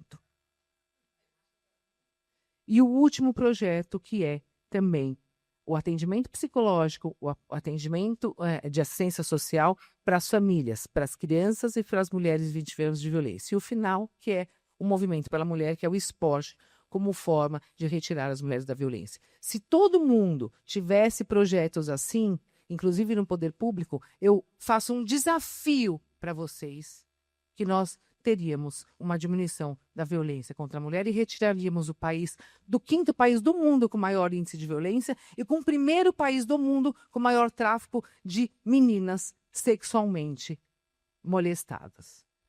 Agora eu vou responder essa pergunta. A gente falou de assédio, você perguntou sobre assédio, violência psicológica, existe uma diferença. A questão do assédio e o não é o seguinte: ninguém tem o direito de tocar no nosso corpo sem o nosso consentimento. E se a gente perguntar para a mulher qual que é a diferença entre assédio e paquera, pergunta para o homem que ele sabe. Porque a partir do momento que começa uma forçação de barra, é assédio. E eu tenho 2 filhos homens e uma mulher, e eu falo para os meninos: não encostem no corpo de uma menina se você não tiver essa permissão. E se ela estiver de alguma forma sob efeito de álcool, sob efeito de droga, ou não estiver bem por algum motivo, por remédio, porque isso pode ser abuso de vulnerável. Se a pessoa não está na sua capacidade de expressar a sua vontade, se essa vontade estiver viciada, isso pode ser considerado assédio, estupro, importunação sexual. Ah, mas é um absurdo agora, coitado, os homens não podem mais entrar no elevador sozinho com as mulheres, porque eles podem ser acusados de assédio sexual, de abuso sexual, e as mulheres não podem entrar no elevador com os homens com medo de serem estupradas. Ou qual de nós não tem medo de sair na rua sozinha à noite? Com medo de ser estuprada. Inclusive, eu pego vários casos de Uber de abuso de mulher, mas não pego nenhum de abuso de homem. Então, por que existe esse... Não é um exagero, é essa rigidez na lei. Eu fui uma das pessoas que fiz a lei de importunação sexual. Por que existe essa rigidez, Camila? Porque nós temos muitos casos. Os casos são muito graves. E se você flexibilizar, você está relativizando a violência contra a mulher e dando margem para uma situação grave de violência e de abuso sexual seja banalizada. Porque se isso acontece com uma filha minha, eu vou querer a justiça. Se isso acontece com uma irmã minha, eu vou querer justiça. Se isso acontece com uma sobrinha minha, eu vou querer justiça. Se isso acontece com uma das advogadas jovens que trabalham comigo, nós vamos querer justiça. Então, existe uma linha tênue? Existe. Mas a forçação de barra já pode ser considerada assédio. Se a mulher falou não, é não. Ah, mas o silêncio é consentimento? Não. O sim que tem que ser manifesto. No silêncio e na falta do sim, é não. E esse também é um legado que a gente deixa na sociedade brasileira. Em relação à violência psicológica, eu concordo com você, da banalização. Por quê? Porque para se considerar violência psicológica, eu também participei da criação dessa lei e eu fui a primeira promotora que denunciou a violência psicológica como lesão corporal à saúde, porque não tinha o crime. E aí nós lutamos para a construção desse crime. Ele é um crime de dano.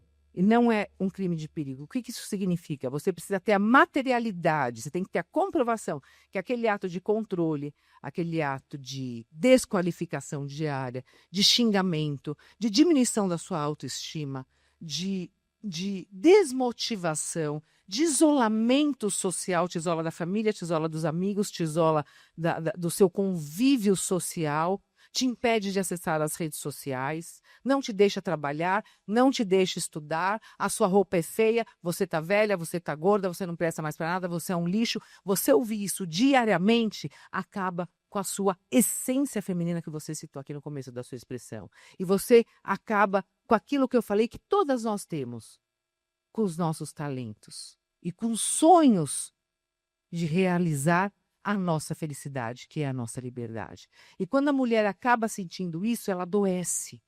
Ou ela adoece fisicamente com doenças relativamente ligadas ao gênero feminino, como endometriose, como câncer no colo do útero, câncer no seio, fibromialgia, dói tudo, dá até o fio do cabelo.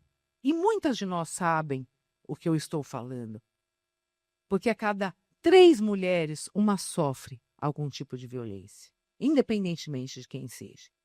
E essa violência psicológica causa esse dano à saúde física ou à saúde mental. A mulher fica com pensamentos suicidas, a mulher fica com depressão, a mulher fica com síndrome do pânico, a mulher fica desenvolve automutilação e adoece mentalmente, a ponto de não acreditar mais que ela é capaz de se restabelecer enquanto mulher. Ela perde, sabe o quê? A dignidade da pessoa humana. E vem também a violência social, que é o isolamento. Ela não tem com quem conversar, ela não tem aonde buscar ajuda, porque ela é considerada uma pessoa fora da sociedade. Essa é a violência psicológica. Só que essa lesão à saúde física, psíquica e social tem que ser comprovada por um laudo. Não adianta só você falar.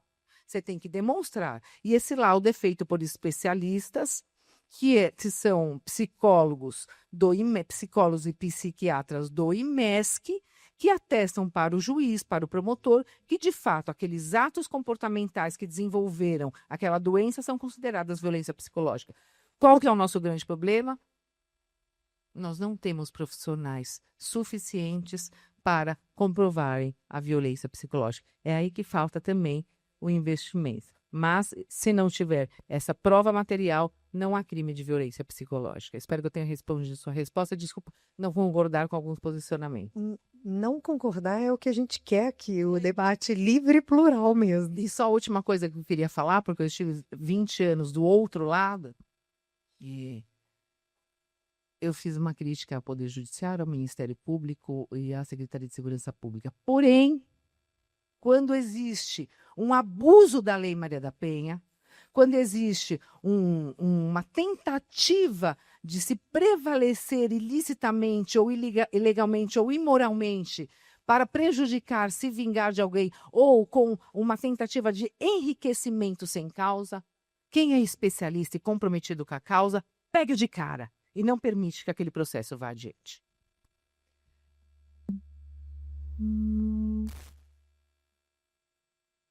Por isso que esse tipo de debate tem que acontecer, o contraditório tem que acontecer, porque eu, por exemplo, não sabia a conceituação da violência psicológica e o que era necessário para uma efetiva condenação. E queria, de novo, Gabriela, reafirmar o quão admirável é a sua iniciativa de ocupar um espaço que deveria ser do poder público e que a gente reconhece a ineficiência dele, e você faz muito mais do que o próprio poder público faz, porque você também atua na raiz e traz esse grupo de homens, que é algo que eu achei fantástico e que acho que não existia, né? Acho que você é vanguardista nisso. Mas só sobre esse ponto da violência psicológica, o receio que eu fico é o seguinte: mulheres que de fato não sofreram a violência psicológica e recorrem ao Poder Judiciário, geralmente existe uma tendência do Poder Judiciário a oferecer a liminar de medida protetiva, né?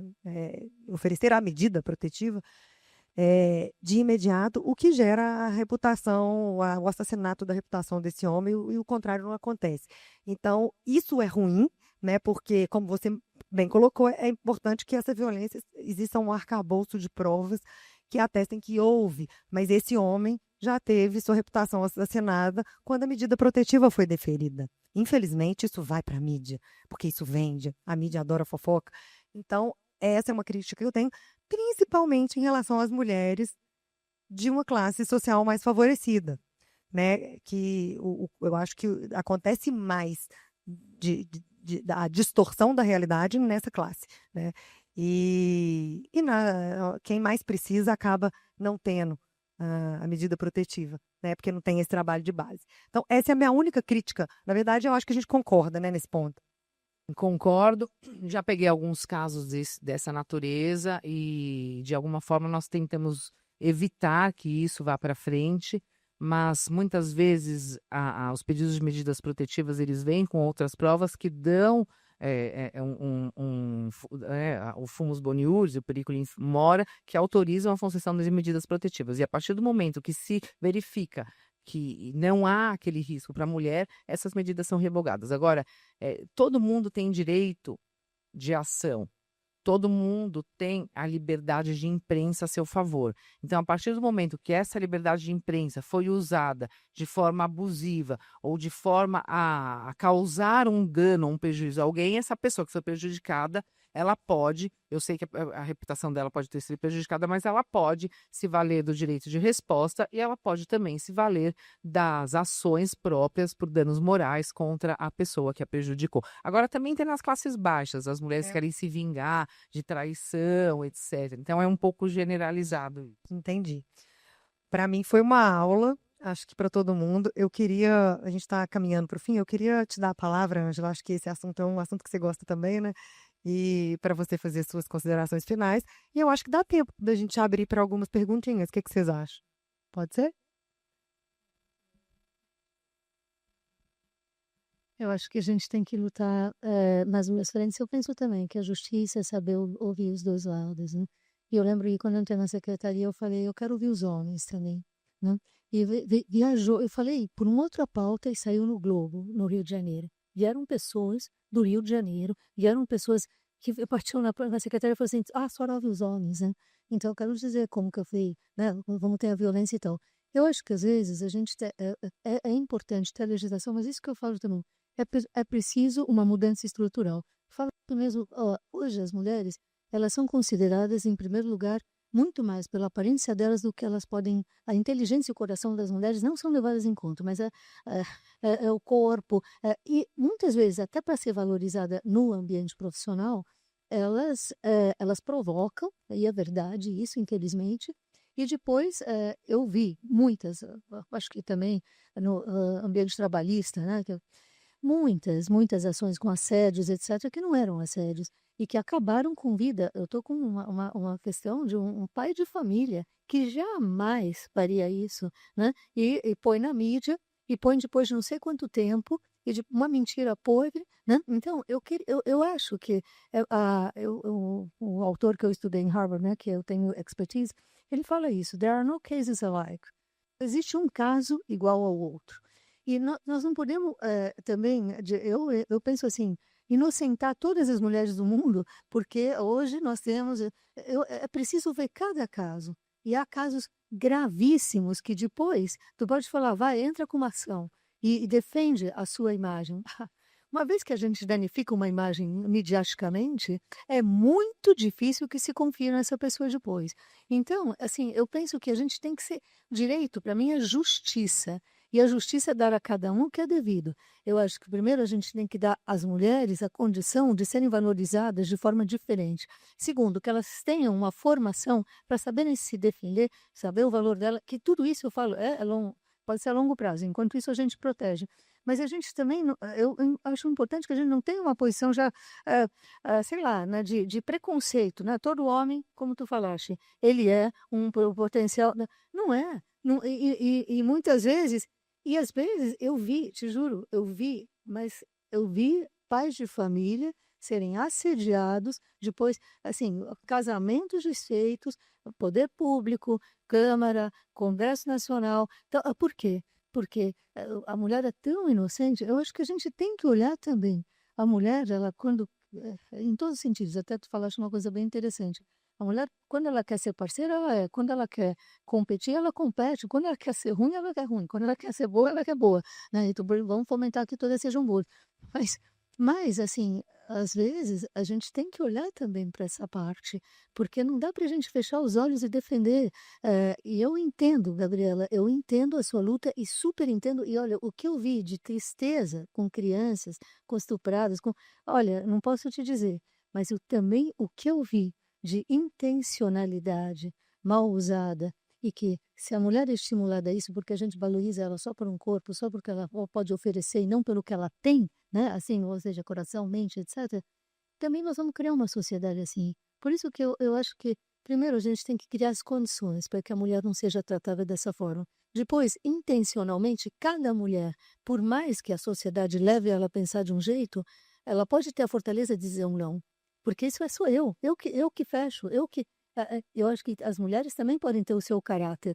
E a terceira coisa, eu acho que, nesse sentido, a gente tem que ser justa em cada caso e defender, não assim com nenhum preconceito, mas falar, nessa vez o homem tem a razão, nessa vez a mulher tem razão. Mas a gente tem que estar muito aberto a querer ver a justiça para cada um e dar a cada um o que é devido. É isso.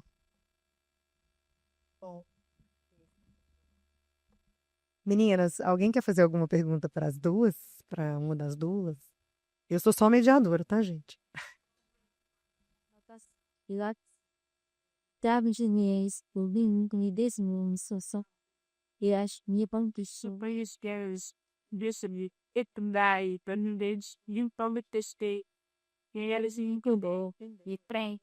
Estamos trabalhando essa causa com mais repetada em quilômetros para trás. E vai se poder ter razão que tem que as obras como o trabalho de ter volta comida. Nós pretendemos turista não querem se vestir e no ano inteiro bem tem que organização oi mãe que você quer tem que pôr não tem ideia não só deixa estar ali não pode deixar compaixão isso Não, é verdade. vou ter mas que bem que ir baseadas bem bom que nem que achis na e na turmas automatismo tá business e ele querer este não vai se aprender anos sabe hoje não tem mas pouca gente tá acreditando uma coisa são pouco escura Fala, doutora. Eu sou só entre doutora, tô entendendo minha. É assim, Petit. Esse é um dos pontos que eu levanto quando há esse tipo de debate, porque nós vemos muito mais casos gravíssimos de violência contra a mulher do que o abuso da Lei Maria da Penha. Isso eu posso falar porque eu fui promotora especialista em direitos das mulheres. Só fiz isso em 20 anos de Ministério Público, acho que nos últimos 12 eu só fiz isso. Tanto eu quanto minha irmã, que é juíza, também especialista em direito das mulheres. Então eu vejo a necessidade, obviamente, de se analisar caso a caso, e eu espero que eu nunca tenha cometido nenhuma injustiça na minha vida de ter denunciado alguém sem provas que me convençam, mas eu tenho um olhar de gênero mais aguçado, porque eu sou uma especialista, eu estudei muito a respeito da matéria, então eu consigo enxergar mais facilmente uma violência contra a mulher. De todas as formas, a física, a psicológica, a moral, a patrimonial, que pouco se fala disso, mas eu vejo em divórcios, em alimentos, uma total fraude patrimonial às mulheres. Nas ações de guarda, muitas vezes, o uso abusivo do processo para prejudicar aquela mulher, que para mim é um stalking judicial. É um assédio judicial contra aquela mulher. Isso eu não via como promotora, estou vendo como advogada. E não estou me sentindo confortável com essa situação. Mas eu não acho que todos os casos são violência e nem que o homem é um potencial agressor. O que nós vemos nem todo homem é agressor, mas atrás de toda agressão contra a mulher existe um homem. E nós estamos falando a cada 15 segundos uma mulher sofre algum tipo de violência no Brasil. A cada 2 horas uma mulher é assassinada no Brasil por ser mulher. Então, nós não estamos falando de um problema pequeno. Para mim, é o problema mais grave do Brasil. É o maior problema de saúde pública, porque os hospitais, eles são muitas vezes, os hospitais públicos lotados por mulheres que sofrem abuso sexual, violência física e por aí vai. Então, e a questão da saúde mental, que são os problemas mentais que essa mulher desenvolve. Então, tudo isso traz, Ângela, a meu ver, e eu, como mãe de 3 filhos e filha da minha mãe, que é uma lutadora também, e do meu pai, que antes não deixava ela trabalhar e virou o maior defensor dos direitos das mulheres, que ele não teve muita escolha também, eu vejo que a família é a base de tudo.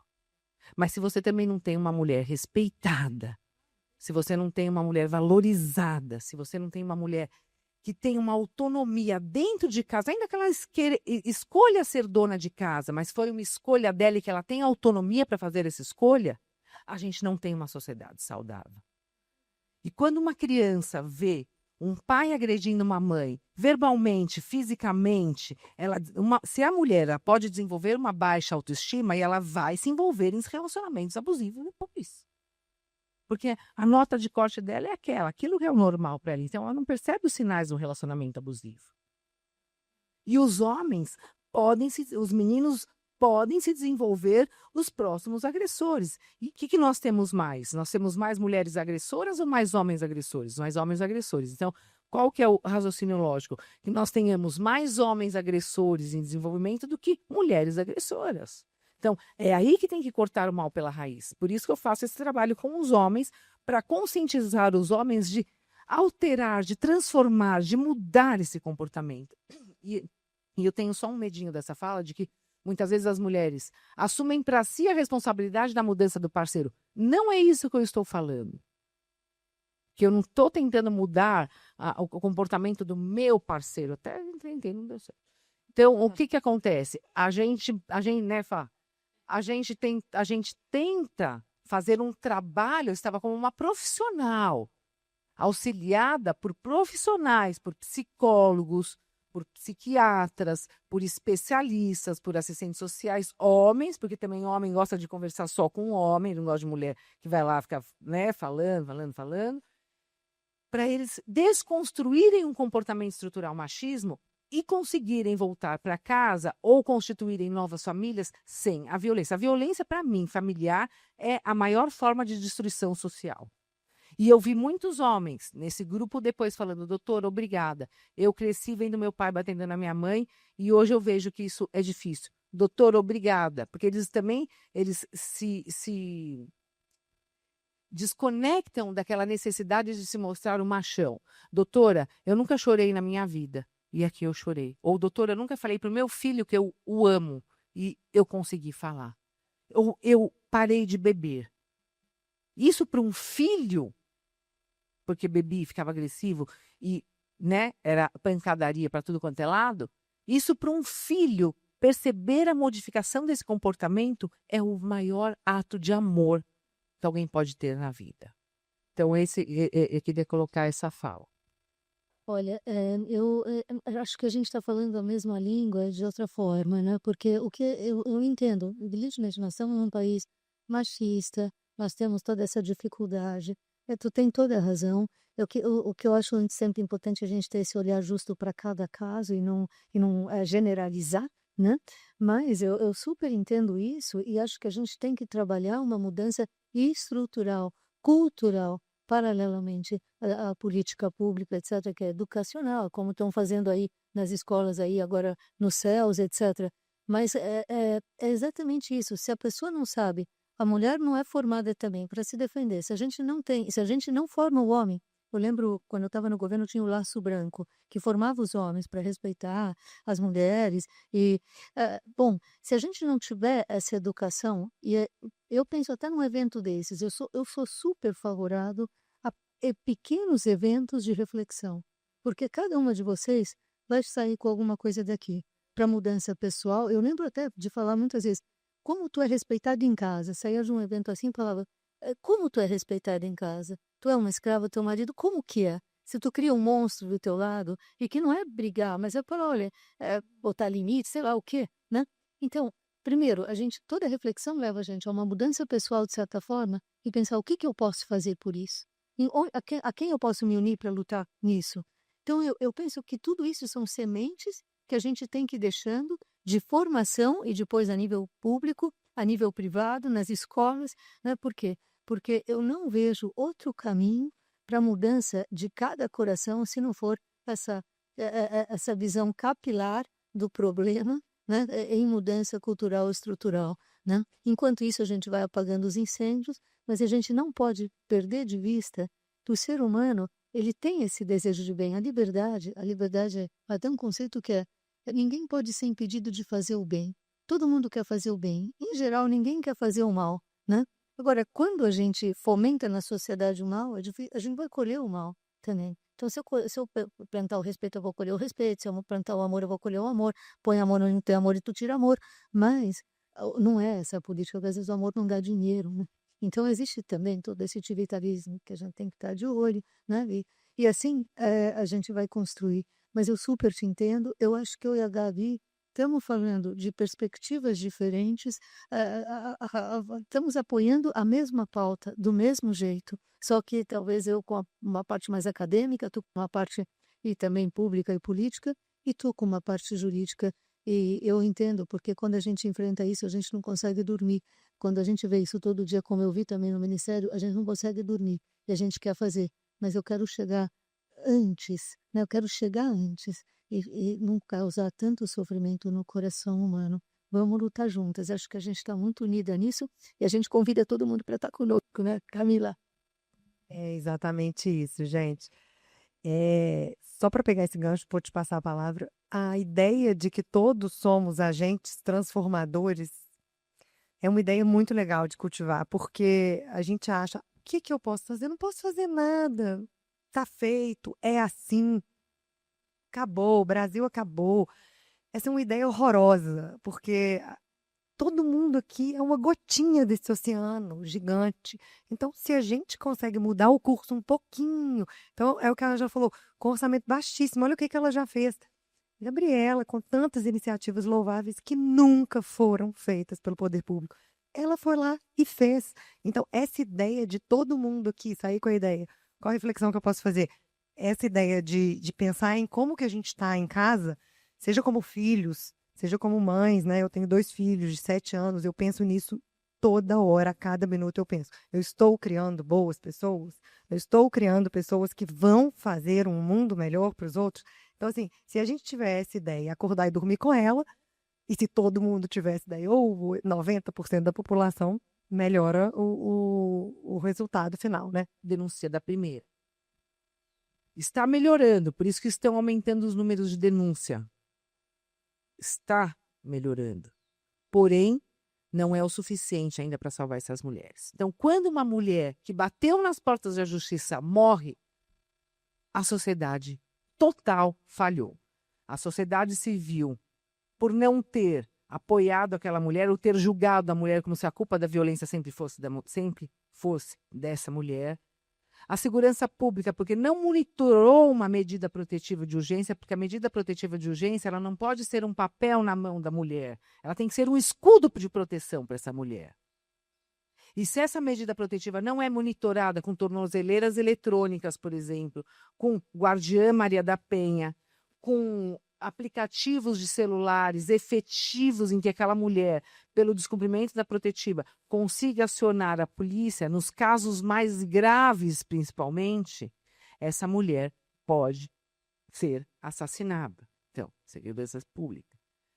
O Ministério Público, muitas vezes, no momento em que essa mulher tem uma medida protetiva revogada por ela, em que ela vai lá e fala, eu preciso revogar, fui eu que caí da escada, eu que me bati, eu que dei uma pancada na minha cabeça, por aí vai, tem que fazer um estudo social do caso para saber se aquela mulher está fazendo isso por um enfraquecimento de personalidade dela, por medo, por dependência financeira, ou por querer, como todas nós somos, e também a Ângela falou com que eu concordo, nós somos mães da sociedade, não é a mãe só biologicamente falando.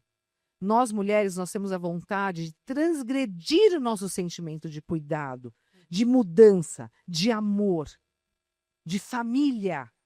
Todas nós, mulheres, independentemente de casadas ou solteiras, temos esse ímpeto familiar, como se a responsabilidade pela manutenção da família fosse nossa.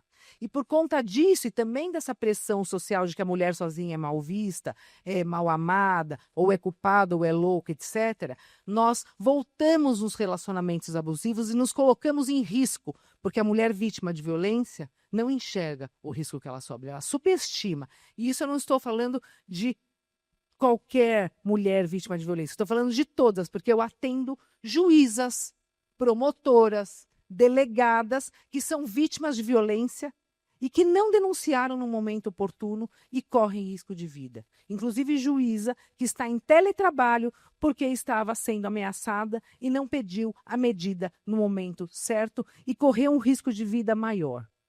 Estou certa, doutora Ianca? Então, essas são as situações. E o judiciário, que, a meu ver, a depender dos fatos, não pode soltar. Quem determina quem solta ou quem prende é o juiz, não a mulher vítima de violência. Muito bom. Gente, eu vou encaminhar para o fim, mas eu vou liberar uma pergunta ali das meninas. A gente vai servir uma massa, então vocês podem ficar aqui, quem puder esticar, a gente vai estar aqui, a gente continuar esse papo ali na sala de almoço. E as meninas do IFL pediram a palavra, eu queria aproveitar para falar que esse instituto, Instituto de Formação de Líderes de São Paulo, é um instituto fantástico. Quem não conhecer, quem ainda não conhece, quem por acaso não conheça, vale a pena conhecer, porque é um instituto que forma líderes em todos os segmentos. A gente faz um grande networking além disso, né? Mas é uma formação que não existe em nenhuma faculdade. Eu não conheço uma faculdade que forme como o IFL, que enseje o contato com autores que eu nunca tive contato na faculdade, como os autores economistas austríacos, por exemplo. Então, quem puder pesquisar sobre o IFL e quiser ingressar, pode procurar as meninas ali. A Daniela Viaga. Pode perguntar.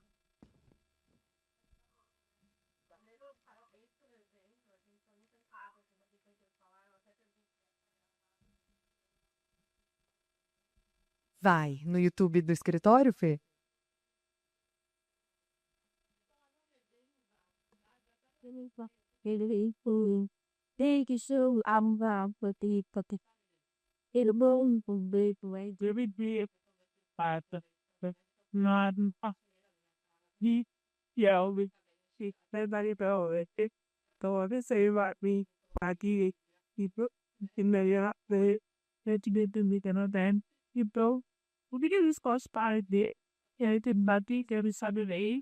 Ela doi que as peças então se permitiram então ela que para de ter e bate que laptop tem então dele print taking bate tai ability que é prevete formi a de você está em digitar no né tá Nintendo teve bate se da dance da Bom, durante a pandemia, eu percebi que havia uma diminuição, eu era promotora ainda, e havia uma diminuição dos processos de violência contra a mulher, chegando no ESAGE, que é a plataforma digital do Ministério Público com o Judiciário.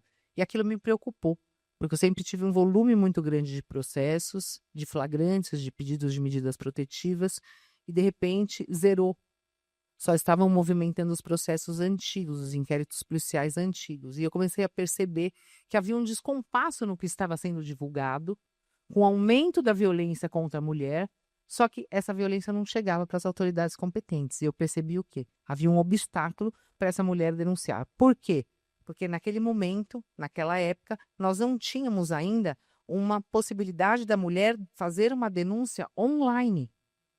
Ela tinha que ir até a delegacia da mulher para fazer uma denúncia. Agora, imagine a mulher durante a pandemia, que foi a grande cuidadora dos filhos, dos pais idosos, dos animais de estimação, de todos em casa, sofrendo a violência dentro de casa, que também foi acirrada com problema de desemprego dos homens, de alcoolismo, o que não justifica, mas intensifica.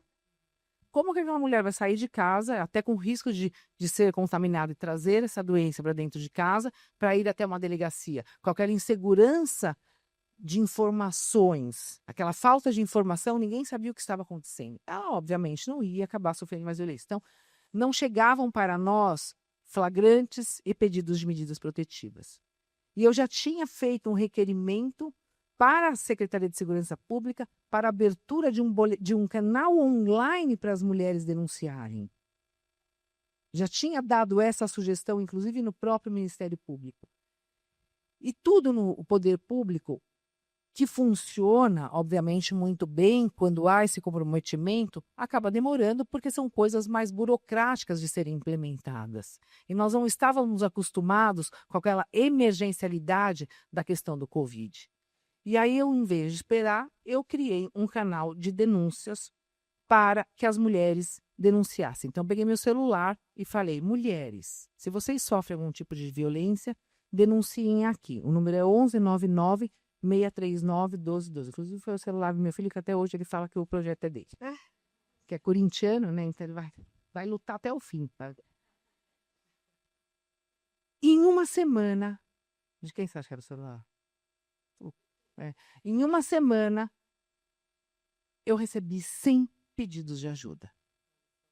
De todas as regiões do Brasil e de alguns países do mundo, de mulheres brasileiras que sofrem violência no exterior.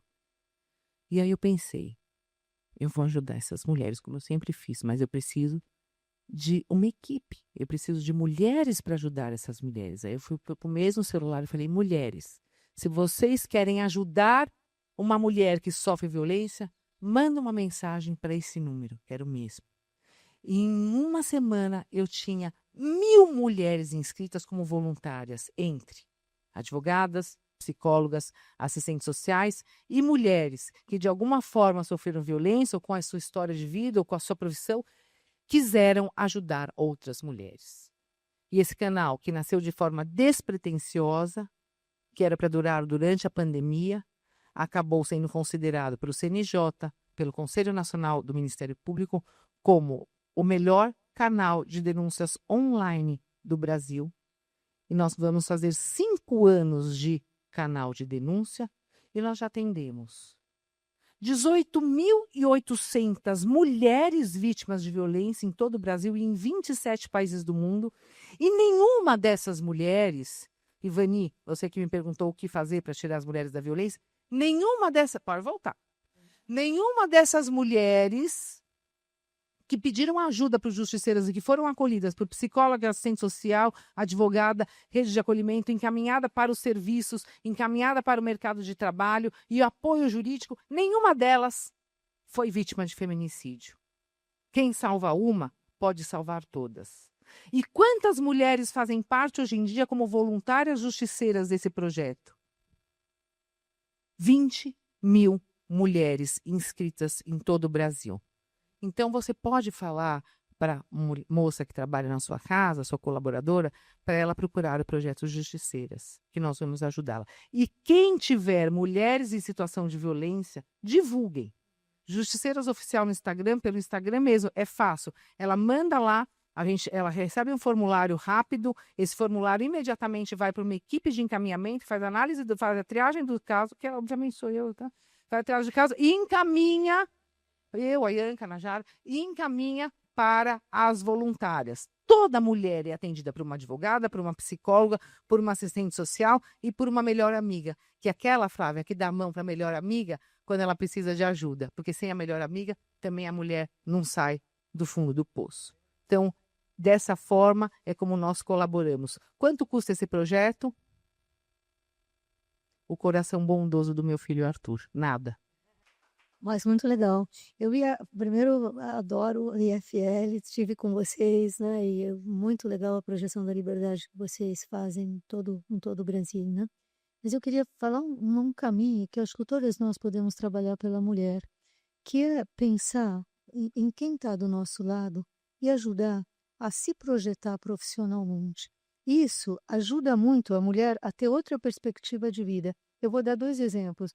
Sei lá, na Secretaria da Família, tinha uma moça que ela entrou como terceirizada 1, que era 0, assim, né? Mas ela tinha competência, então ela acabou os 4 anos como chefe de gabinete. E todo mundo falava, nossa, como? Eu falei, ela merece. E animando a crescer. Quando a mulher tem um projeto profissional, ela ela começa a ter um autorrespeito também. E quando ela tem autorrespeito, ela vai se fazer respeitar. E ela foca em outra coisa. E a gente pode ajudar todas que estão no nosso lado. Eu trouxe agora para a Secretaria Municipal de Relações Internacionais uma moça que foi jovem aprendiz na FAESP, que era super simples, bem do nada. Um cara também, ela teve um filho com um cara, o cara largou ela está com um filho hoje com 5 anos, é super nova. Eu falei, eu vou te colocar como coordenadora de relações bilaterais. Essa menina ontem foi com a festa da Irlanda comigo, foi na Luciana Fasano jantar comigo, né? Depois, viajou semana passada para a Argentina. Ela é super competente, ela nunca ia crescer se deixasse, né? Ela mudou a perspectiva dela. Ela não está só focada no problema, né, que ela teve, que ela sofreu, que é muito duro. Estou ajudando ela nisso também. Mas se a gente vai fazendo as mulheres crescerem do nosso lado, elas vão saber se defender, porque elas vão ter esse autorrespeito. Então, eu convido vocês a pensarem nas pessoas que Deus confiou a vocês, de certa forma, profissionalmente. Pensar, se a mulher ela pode chegar longe, essa pode ser juiz, essa pode... E dar as condições. A mulher ela é muito competitiva, infelizmente. Hoje existe até o bullying, né? A gente tinha que ser parceira, a gente tem que querer que todo mundo brilhe, né? E eu vou falar a última coisa. Graças a Deus, na minha secretaria tem um polo de ecoturismo e desenvolvimento sustentável lá em Parelheiros. A gente pegou, assim, uma região, assim, fadada à criminalidade e levamos economia circular, levamos empreendedorismo para a mulher ter autonomia. Olha, e hoje eu já estou vendo exportação para elas, dos produtos que elas têm sustentáveis, estão levando para os mercados das subprefeituras, pinheiros, etc. Estão até com batom de mel, não sei o que elas estão inventando e tal. Eu falo assim, não fica pensando só que tu vai vender no mercado. Nós vamos levar para a Ásia o seu batom. Nós vamos levar, assim, que as pessoas tenham sonhos profissionais de ajudar a sociedade. Aí o problema, ele vai perdendo. Infelizmente, a gente tem esse problema.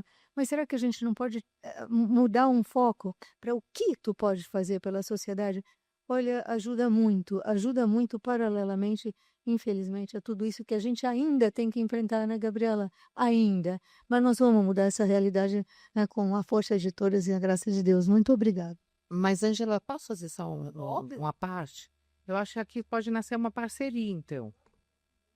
Então, as mulheres do Justiceiras que sofrem violência, estão em situação de vulnerabilidade econômica, que é a maioria, a gente pode encaminhar para os projetos da prefeitura para que elas sejam inseridas no mercado de trabalho, porque isso é desde a história que eu contei da minha mãe. O que muda a vida da mulher quando ela começa a trabalhar, como ela começa a ter autonomia. E toda mulher tem o talento e tem o sonho, mas esse sonho não pode ser mitigado e não pode ser devastado com a violência.